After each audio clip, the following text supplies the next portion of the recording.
Aloha, good afternoon. We will now begin today's hearing. It is Wednesday, March 30th, 2022. My name is Senator Bennett Misalucha, Vice Chair of the Energy, Economic Development and Tourism Committee. And with us today is my esteemed colleague, Senator Hawai'i, Chair of the EET Committee. So here with me for a joint committee hearing is our esteemed colleagues from Water and Land, Chair Inouye. Go ahead. Yes, thank you. Thank you, Chair. For the Committee on Water and Land, myself, Lorraine Inouye, Chair, our Vice Chair, Keith Agaran, Senator, and we have Senator Misalucha as well on our committee. Thank you, Senator Inouye. So this meeting and YouTube live stream event will include the following agendas: the 3 p.m. EET-WTL agenda, the 3:05 EET-GVO agenda, the 3:10 EET-HOU or housing agenda, the 3:15 EET transportation agenda, and the 3:20 EET agenda. In the unlikely event that we have to abruptly end this hearing due to technical difficulties, the committee will reconvene to discuss any outstanding business on Monday, April 4, 2022 at 3:00 p.m. in conference room 224, and a public notice will be posted on the legislature's website. Before we begin, may we just remind our testifier that they will have a 2-minute time limit. If there are temporary glitches during your turn to testify, we assume we may have to move on to the next person due to time constraints. We appreciate your understanding and remind you that the committee has your written testimony, and I'll be reading a list of individuals who submitted written testimony for each measure. We apologize if the closed captioning does not accurately transcribe the names.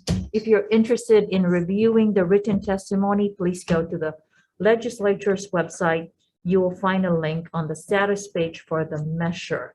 So first up, we are going to consider SCR 224/SR 217, requesting the Office of Planning and Sustainable Development to evaluate the outcome of the Hawaii 2000 conference and to incorporate Hawaii 2050 conference into the development of the Hawaii 2050 Sustainability Plan.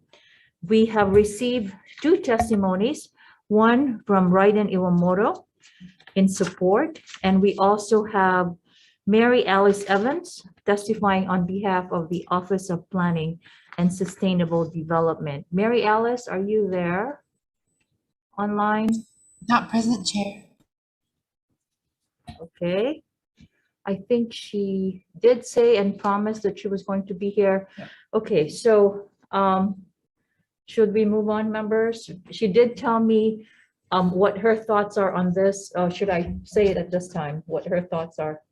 Yeah. Okay, just wanted to let you know that she did say that apparently the document has been updated, and so there's actually no need anymore for this resolution. So we probably will defer it in actuality anyway. So moving on to the yes. Okay, I'm gone. Yes, I'm done. you're done. Okay. So meeting adjourned, and we're moving on to our second agenda. But in the meantime, we're going to call a recess. Thank you.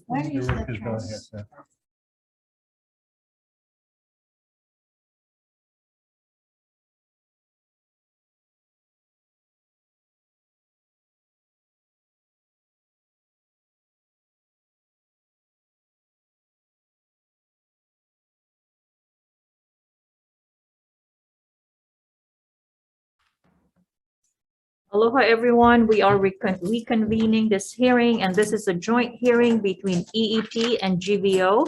And on the agenda, I'd like to first acknowledge our friendly colleagues from GVO, Senator Sharon Moriwaki. Aloha. Thank you, Chair. I think we will get our members together shortly. Okay, Thank you, Chair. Okay, so on the agenda for discussion is SCR 99, which is requesting the Legislative Reference Bureau to to update a study on the feasibility of undergrounding the state's utility facilities. So those who submitted testimonies include Charlotte Carter Yamauchi, testifying for LRB for comments. Go ahead, Charlotte. Not present, Chair. Okay. We also have received testimony from SCR or from Ed Sniffen, testifying for Department of Transportation. Is Ed in the house? Not present, Chair.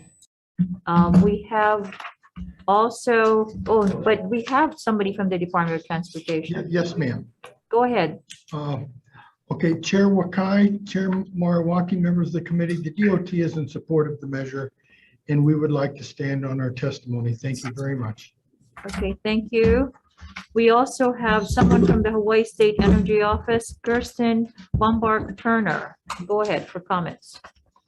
Aloha, I'm Kirsten Baumgart Turner, Deputy Energy Officer for the Hawaii State Energy Office.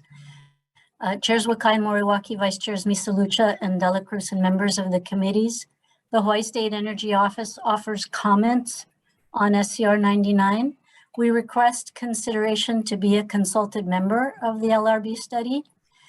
We also serve as the primary and coordinating agency for State Emergency Support Function 12 Energy. And so we have responsibilities for resiliency and energy security in both the planning and response functions. And we're ready to support an update to the study on the feasibility of undergrounding the state's utility facilities. I stand by for questions. Mahalo. Thank you. Questions, members? Okay, hearing none. We're going to move on to our next item on the agenda, which is SCR 164 SR 156, requesting the Department of Business, Economic Development and Tourism and the Department of Accounting and General Services to conduct a cost analysis study regarding consolidating West Hawaii state offices into one complex. So testifying on the measure is Christine Kinimaka, testifying for DAGS. Chris, go ahead. Aloha, Chairs Wakai and Moriwaki and Vice Chairs Misalucha and Dela Cruz. DAG stands on a written testimony in support. Mahalo. Okay. We also have, I guess, Mike McCartney or his designee.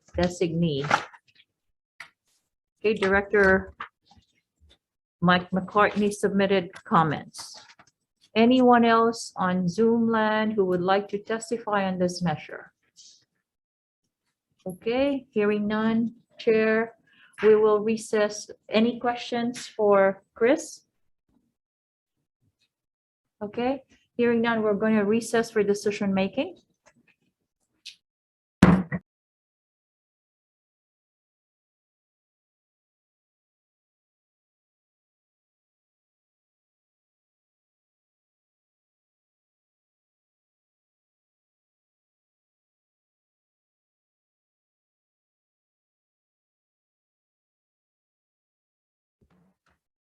We will now reconvene today's hearing and go into decision making. So after discussing with our esteemed colleagues from GVO on the first measure, SCR 99, we are going to pass this with amendments. We will take LRB's recommendation and change the resolution to request the PUC to address LRB's recommendation in their 1999 report. So either to adopt them or to report to the legislature prior to the 2023 regular session on the reasons for not adopting them and making technical, non-substantive amendments for the purposes of clarity and consistency. So for EET, Chair votes aye. Vice Chair votes aye. Chair Wakai, please take the vote. Chair follows the Vice Chair's lead and votes aye as well. Senator Lee. Aye. Senator Rivera. Aye. Senator Favela. Aye. Chair, your recommendation is adopted. Thank you.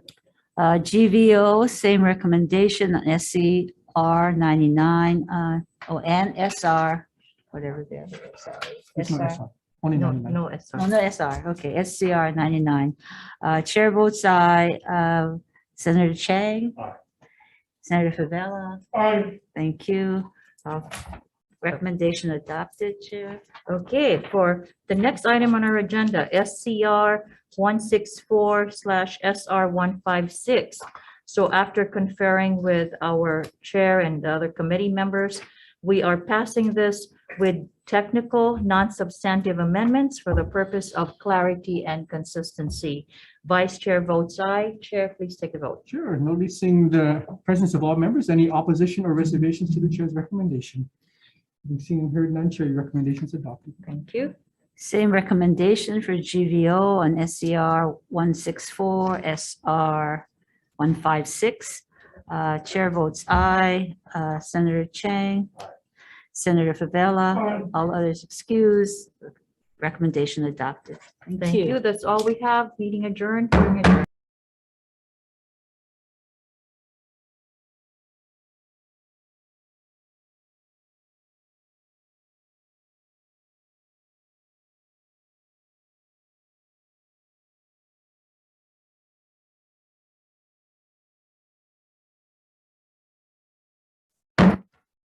We will now reconvene for today's hearing, and here with us are our friends from the Committee on Housing. Senator Chang, would you like to introduce your members? In addition to myself, we also have Senators Moriwaki and Rhodes for the Committee on Housing. Okay, thank you. So we are deliberating SCR 210/SR 203, requesting the Department of Business, Economic Development and Tourism to submit a report to the legislature on the barriers to creating affordable housing in the state. So on our list of testifiers, we have Eugene Tian testifying for DBED. Dr. Tian, go ahead. Yes, aloha and good afternoon. Eugene Tian, Economic Research Administrator with DBET.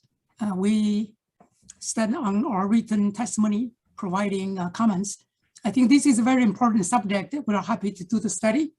And because given currently we have vacancies in the last few months, we have 2 staff members move back to the mainland.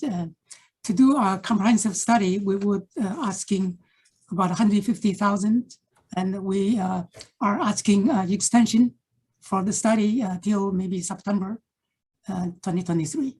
Thank you. Thank you, Dr. Tian. We also have Melody Aduha testifying for Environmental Caucus of the Democratic Party of Hawaii. Melody, are you on Zoom? Not present, Okay, I Chair. don't see her. Yeah, okay. So that's all the testifiers we have on our list. Any questions for Dr. Tian, members? Okay, hearing none. Thank you, Dr. Tian. We're going to go into recess for decision making.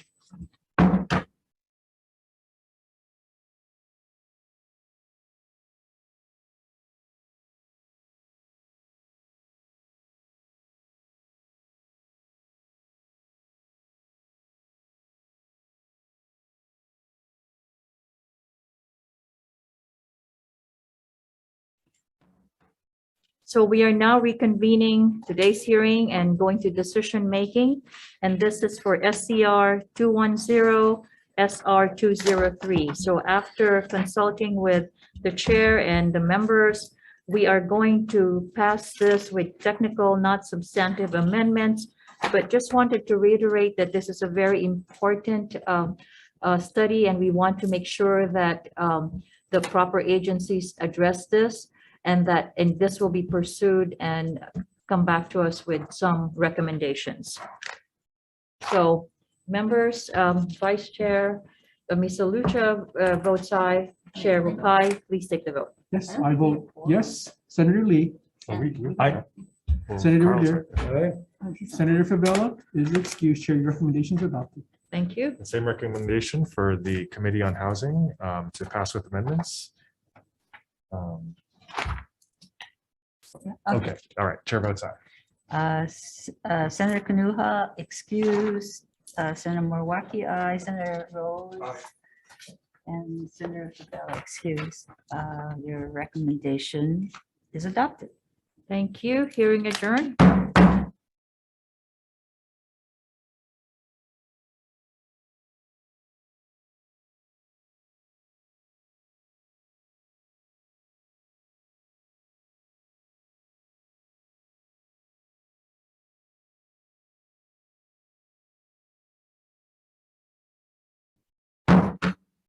we are now reconvening, and this is for our SCR 103, SR 91, and this will be deliberated along with our Committee on Transportation, led by our esteemed colleague, Senator Lee. You want to introduce your members? Yep, here this afternoon with Vice Chair Senator Lorraine Inouye, Senator Kirk Favela is also joining us, and I believe that's it. Okay, so we are deliberating on SCR 103 SR 91, requesting the Hawaii State Energy Office to convene a working group to examine issues and barriers to the installation of electric vehicle charging systems in multi-unit dwellings and make recommendations regarding changes to statutes, rules, and other guidance to help clarify and facilitate the installation of electric vehicle charging systems in multi-unit dwellings.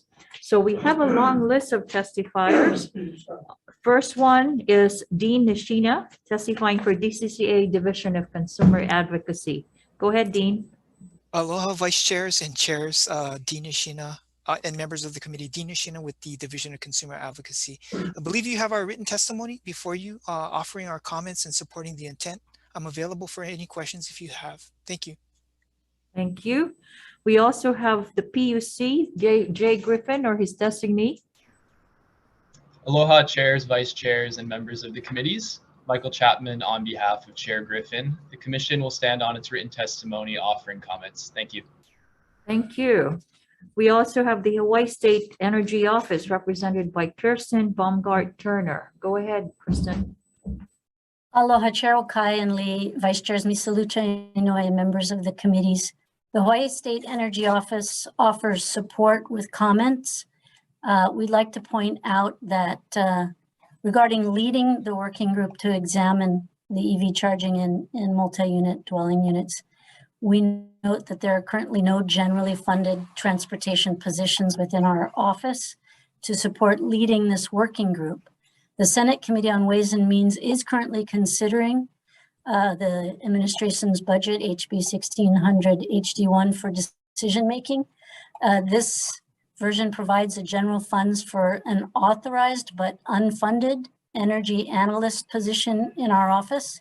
This position, which would interface with stakeholders at the ledge, state departments, and county agencies, among other partners, including stakeholder groups, to coordinate state clean transportation efforts, would also enable the office, our office, to support a working group such as this, should that budget become adopted into law. So thank you, and I stand by for questions. Okay, thank you, Kirsten. We also received testimonies, written support for from Patrick McCain for the Department of Transportation, Ted Boland for Climate Protectors Hawaii. There's Oh, there you go. It didn't say Zoom on my notes here, so sorry, Patrick. Go ahead, please. It's quite all right. Thank you, Chair Wakai, Chair Lee, honorable members of the committee. The DOT is in support of the measure, and we'd like to stand on our written testimony. Other than, I would like to share that I live in a multi-unit building, and I am on the board, and I have been on the board for 6 or 7 years. And everything that we talk about on the board has to do with maintenance fees. And in our building, it's mostly senior citizens. And so although I would love to have this kind of thing, I can't bring myself to raise the maintenance fee on my neighbors who are retired and on fixed incomes. And so everything we think about on the board is about our neighbors and can they afford it? You know, so we wouldn't, you know, although I'd like to have a plug-in car, I can't bring myself to raise the maintenance on somebody who can't afford it. And so that's why I think it's a really good resolution, and I'm happy to be here, and I'm grateful for you folks' time. Thank you very much. Thank you, Mr. McCain. We also had received testimonies from Ted Boland of Climate Protectors Hawaii. Is he on Zoom? No, Chair. Okay. We also have Ulupono Initiative, Micah Monikata. I don't see Micah. We have Hawaiian Electric, June Chi. Hello, good afternoon, vice chairs, chairs, and committee members. June Shi on behalf of Hawaiian Electric. Hawaiian Electric has been diligently developing and implementing EV charging solutions for our customers. And at the end of this year, we'll be launching our Charge Ready commercial pilot, which looks specifically at ready charging in multi-unit dwellings. As stated in our written testimony, we are supportive of this measure and are asking for your consideration to be included as a member of the proposed working group. Thank you, and I'm available for any questions. Thank you, Ms. Chi. We also have testifying for Alliance for Automotive Innovation, Tiffany Yajima, and that's in support. We also have, I see David Rolfe for Hawaii Auto Dealers Association in support. Go ahead, David. Chairs, vice chairs, members of the committee. I'm David Rolfe with the Hawaii Automobile Dealers Association, and we're standing in strong support of this resolution. And just would comment, the dealers have a great storehouse of data that's available, and we're happy to provide that and happy to help in any way we can with this working group. Thank you for this resolution, and glad we're able to support it. Okay, thank you, Mr. Rolfe. Justifying for Tesla, Sandy Wong. Is Sandy online? No, Chair. Okay, Noel Morin for Hawaii EV Association in support. Okay, we also have as an individual, Beth Anderson in support, Dennis Perez, individual in or oppose, and Chris Keahi Olalo oppose. Is there anyone else on Zoom who would like to testify? Members, do you have questions for those who are available? Yeah. Go ahead. Yes, we can start with David then. I know you guys supporting this initiative, and you heard the guy that runs the condo unit or building unit. Is the dealerships and the question later on going to be to Hawaiian Electric.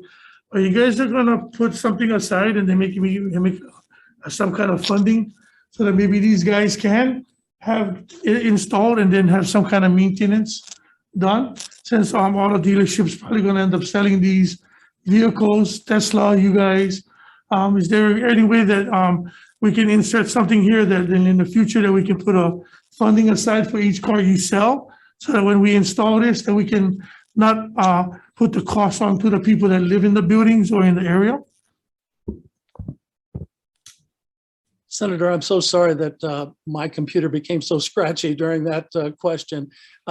I'd be happy to address it. With the face masks, it's hard to determine. You were asking for the dealership's involvement in this process. Is that what I understand? And I'm sorry that it came through. Yeah, in somewhat. I mean, we are. My thing is always, it's good to go green and good to go electric, but it's to what cost? Yeah. So again, we are recommending something to some of these facilities to install it or get it installed. But then we're hearing testimony from some of these guys on the maintenance. So the putting it in is one thing, but maintaining it. So I don't know if there's a program that we can do in the future to kind of like minimize it, because we want everybody to have access to these charging systems. But again, the guy said something very clearly about the maintenance fee. Thank you so much. I heard that very clearly now, and I'm sorry to ask you to repeat it. I studied what California did today. I know that they've published a great document on it, and I'll be glad to forward that to you. The costs are a considerable issue. In fact, we determined a position statement today about the dealers and moving forward on all this. And the three big barriers are cost of the vehicle, certainly, and then cost of this installation. And then, as just the previous testifier mentioned, cost of maintenance of these systems. So cost is always the issue in this. But to move forward, renewables are critical in meeting these climate goals, and they need to expand rapidly. And until we can get something happening in multi-unit dwellings, which I understand are about 55% of apartments, I did a huge set of numbers on all this. And that's why I'm so happy with this working group proposal.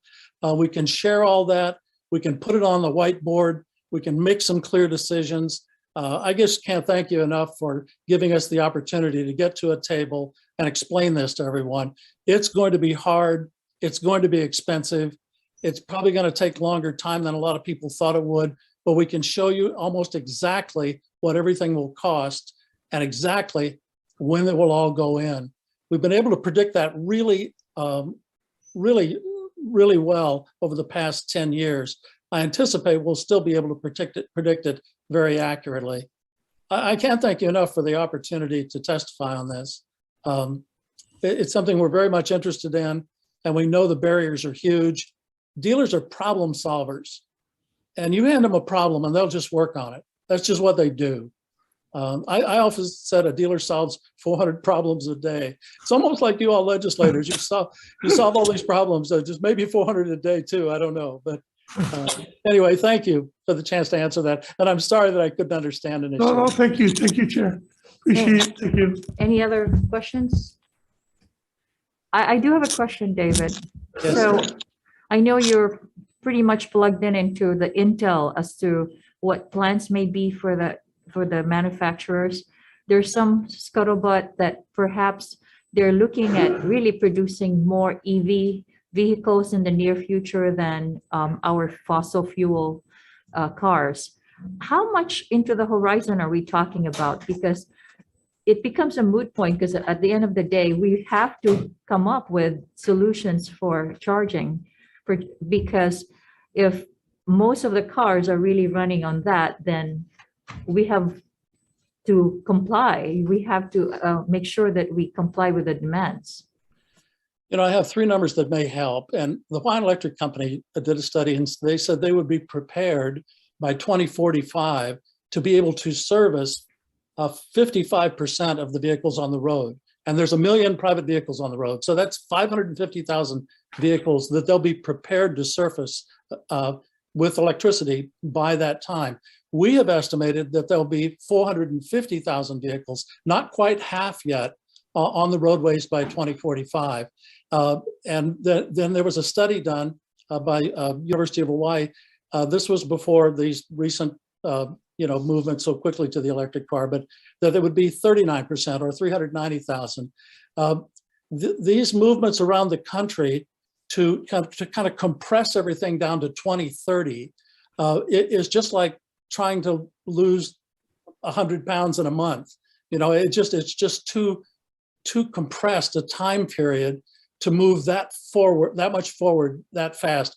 By the way, a dealer can put it on a blackboard and show you it can be done.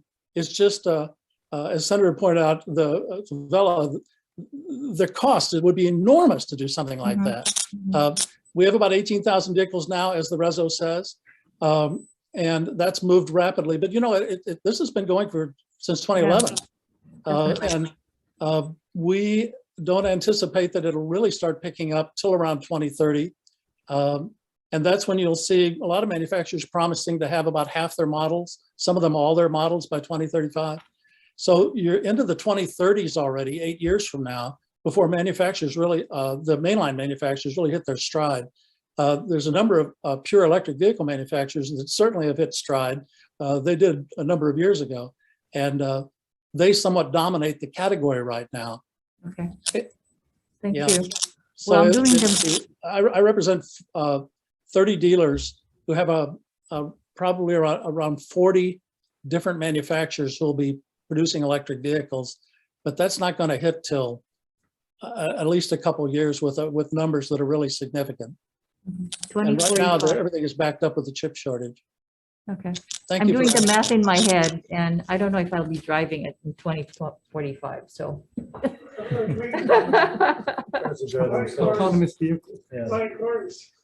Okay, yeah, they'll be driving themselves, right? Okay, so in the meantime, maybe the working group would be a good start. Okay, thank you, David. Thank you. All right, members, we're going to go for recess for decision making.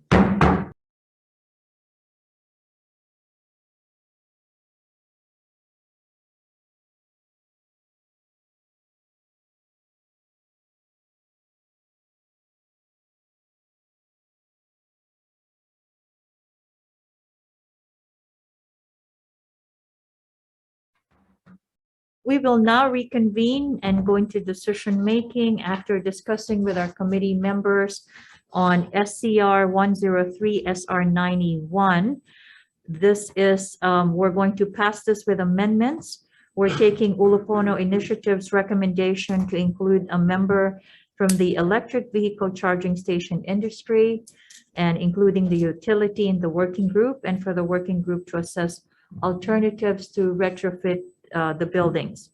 So we're also taking HECO's recommendation to include them as a member of the working group, adding in a section to allow for the working group to invite other representatives from relevant industries to serve on the working group, and making technical, non-substantive amendments for the purposes of clarity and consistency. Vice Chair votes aye on this measure. Chair, please take the vote. Chair votes yes. Senator Lee. Aye. Senator Revere. Aye. Senator Favela. Reservation. Chair, your recommendation is adopted. Thank you. Thank you. Committee on Transportation, same recommendation. Okay, thank you. Committee on Transportation recommends that it passes with amendments to SCR 103 and SR 91. Chair Lee. Aye. Okay, Vice Chair goes aye. Senator DeCoite is excused. Senator Shimabukuro is excused. Senator Favela. Reservation. Okay, measure is adopted, Mr. Chair. Thank you very much. Thank you. Hearing adjourned.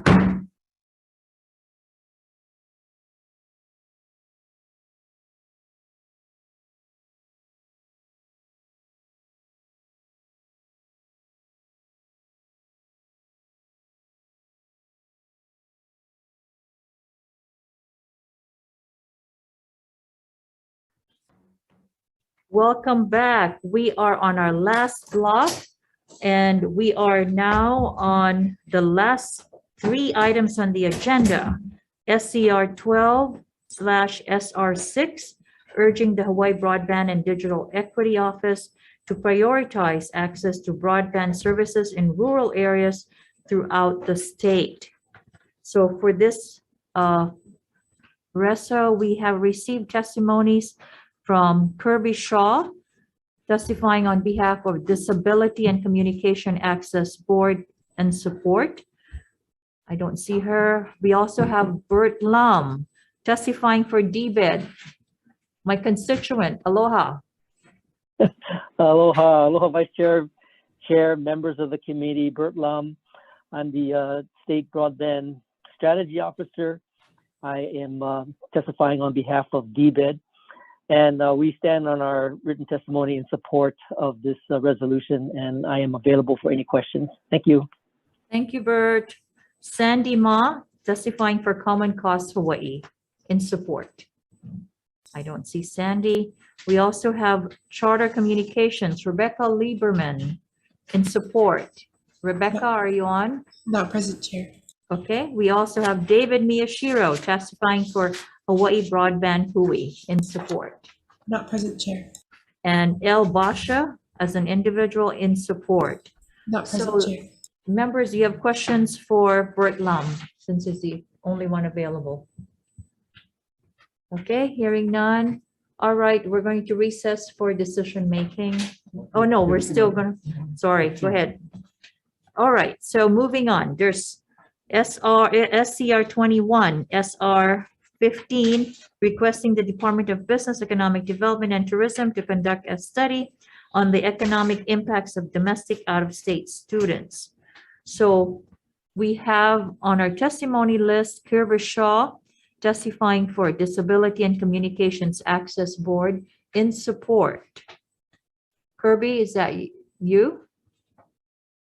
No, okay. David Miyashiro testifying for Hawaii Broadband HOUI in support. I think that's all the testimonies we have, members. So we're going to move on to the next item on the agenda, which is SCR 22 SR 16, requesting the Department of Business Economic Development. Yeah. I think this gentleman over here, John. John? He was for 21. Oh, yeah, that's right. Okay. So this is for SCR 21. Are you John Brody? Or Brisley, I'm sorry, Brisdell. Thank you. Go ahead, John. Well, thank you very much. So Senator Wakai and other members of, I guess, multiple committees for putting this resolution forward.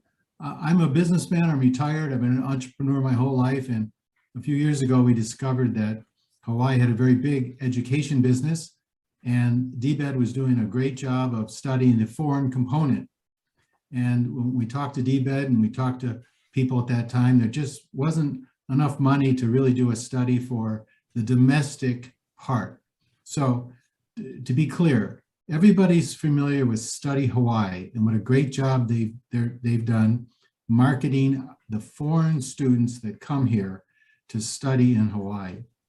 But we've discovered that our universities, especially the universities in 2 years and 4 year programs, for every foreign student, there's 2 or 3 domestic students that has not been studied. The economic impact of the domestic out-of-state students have not been studied. So the millions of dollars that they bring into our state has not been put in front of the people so that we can see it as one large education business. And I've talked to Senator Wakai about this and others, and it's great to see that this resolution is on the table. This is an idea whose time has come. As a businessman who's worked in tech and tourism my whole life, it's amazing how much business we have in the education business compared to others that we talk about all the time. So as we discuss diversifying the economy, as we discuss what's best for tourism as tourism may not be growing as quickly, we need to know about the businesses that we have. And it's pretty clear, and hopefully it'll be very clear when DBED finishes this study, that our out-of-state education business is $1 billion business. And that'll be exciting. It'll bring information to all of the stakeholders. And then we can talk about how do we grow this $1 billion business. But the first thing is for DBED to do an excellent study of domestic out-of-state students, the way they've done for foreign out-of-state students for many years. If people are not familiar with that study, it's very well done. And it also shows us how many different components there are, how many different types of students, 4-year students, 2-year students, certificate students that come here. Now, the mainland's not the same. It won't be apples to apples. We don't have as many kids in the mainland that'll be coming here to our private high schools because they want a good education in America, like we do from Asia. But the number of children that come here now, kids that come here for Hilo and Manoa and HPU and Chaminade are tremendous, and their economic impact is just not being tallied. So this is a good idea. It's an idea whose time has come as Hawaii moves forward and we discuss economic diversification. We talk about agriculture, we talk about tech, we talk about the movies, and it turns out our education business may be greater than all of those as an export, perhaps all of those combined. So it's a great idea, and I hope that DBED can put a timeline and get some funding to do this. Thank you so much, Mr. Bristow. We also have Dr. Eugene Tian testifying for DBED. Go ahead, Dr. Tian. Oh, aloha. Eugene Tian with DBED. We submit a written testimony providing some comment, and we did several years for the international student study, and we are asking a small money, about 50,000. This is the first time we will do this study, and we may need to form a different partnership with Association of Independent Schools and the Department of Education. So it will need some, initially it will need some time. So we are asking for extension for the report until September 2023. Thank you. Okay, we have Frank Haas testifying for Guild Consulting in support, submitted written testimony. Is there anyone else on Zoom that would like to testify on SCR 21? Okay, hearing none. Members, we're going to go into decision-making. Recess.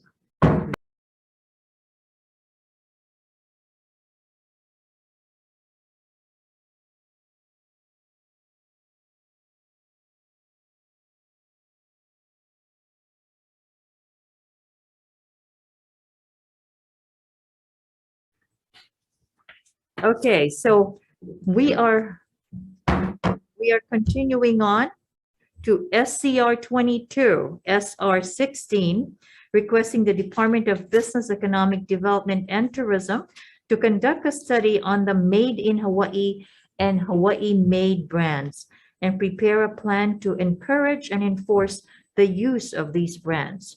So for this measure, we have testimonies from Dennis Ling testifying for DBED. Dennis, go ahead.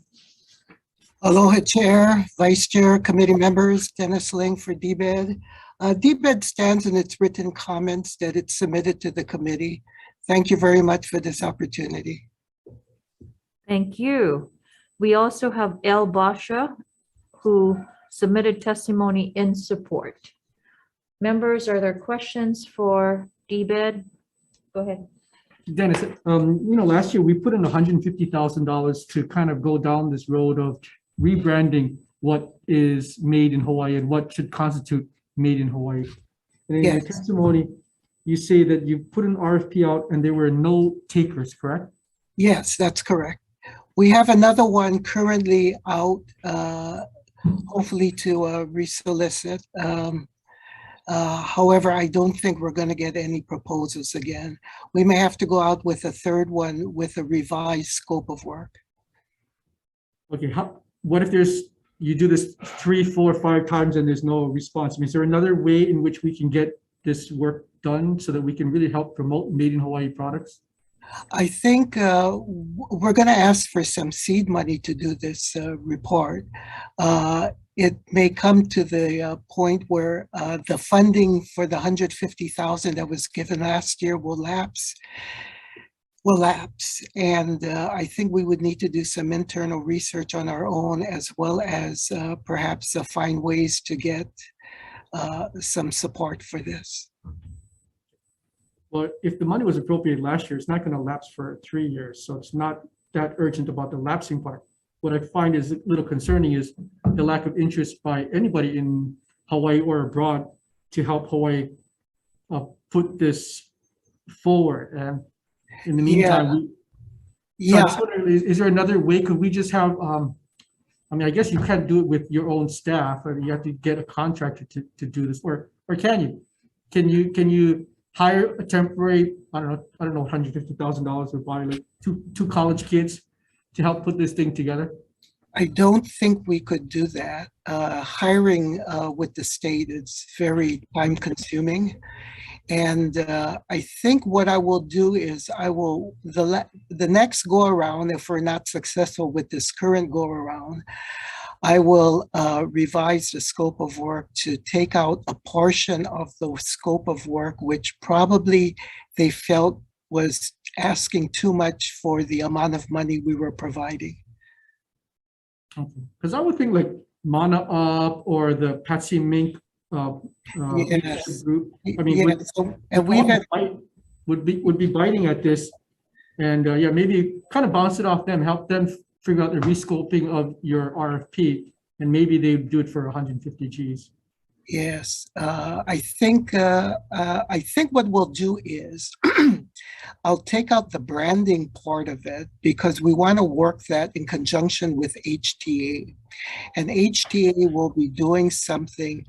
We'll be putting out an RFP to do that very shortly. So we have some time to work on the branding portion of it with them next year. Well, not next year, but latter part of the year. And in the meantime, do the other portions of the work that we had requested to be done sooner.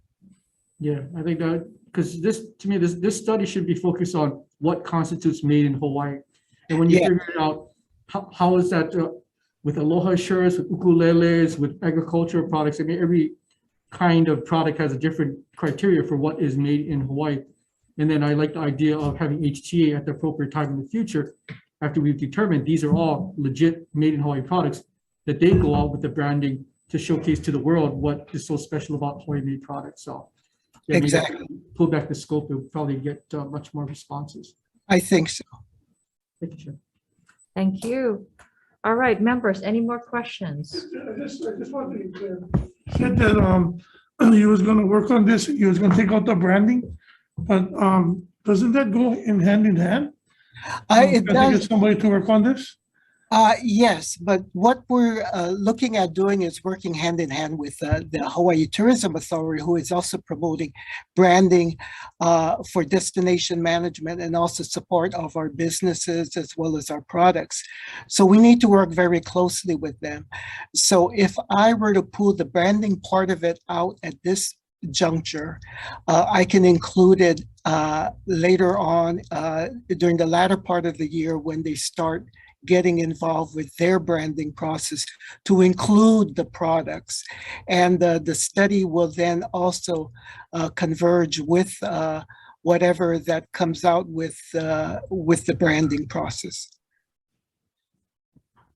The only concern that I have, and Senator Wakai can say the same thing. So we're gonna wait on the Tourism Authority to take a lead on our branding.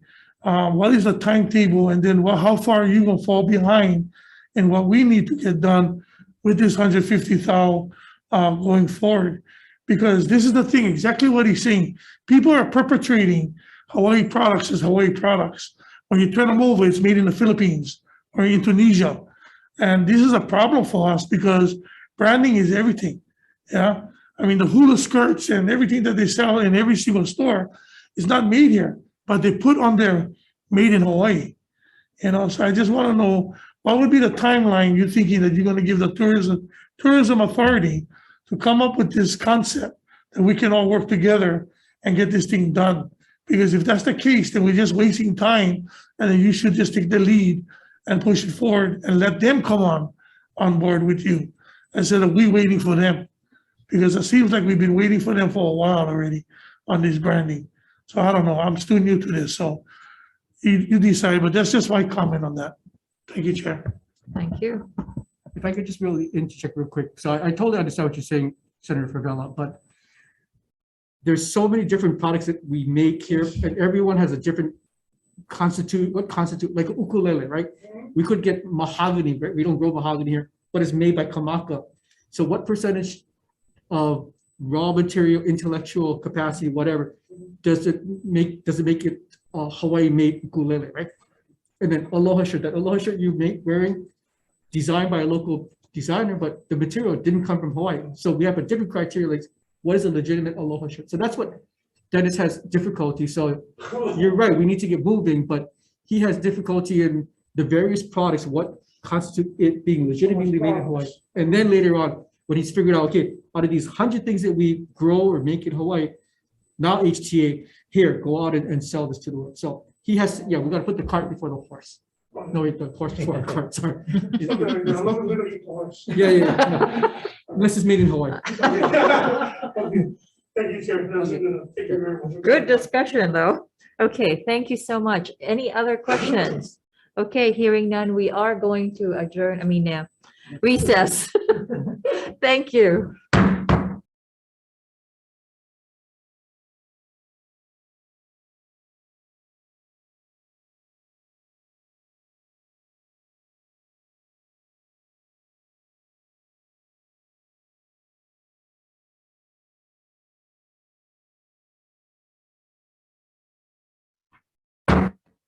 Welcome back to today's hearing, and this is the last block. And we are considering SCR 12 SR 6. So for this one, we are passing this with amendments, making technical non-substantive amendments for the purposes of clarity and consistency. Vice Chair votes aye. Chair Wakai, please take the vote. Chair votes yes. Senator Lee. Aye. Senator Revere. Aye. Senator Favela. Aye. Chair, your recommendation is adopted. Thank you. Moving on. We are deliberating or decision making for SCR 21, SR 15. And for this one, we are going to listen to our good folks from DBED. Dr. Tian said that the report, they're looking at a timeline of September 2023 instead of the beginning of the session. So we're going to comply with that request. And other than that, we have no other amendments. So Vice Chair votes aye. Chair? Noting the presence of all members, any opposition or reservations to the chair's recommendation? Haven't seen and heard none, Chair, your recommendation is adopted. Thank you. SCR 22, SR 16 passes is. Vice Chair votes aye. Noting the presence of all members, any opposition or reservations to the chair's recommendation, we pass this measure as is. Having seen and heard none, Chair, your recommendation is adopted. Thank you. Hearing adjourned. Thank you all for coming and for being part of this hearing.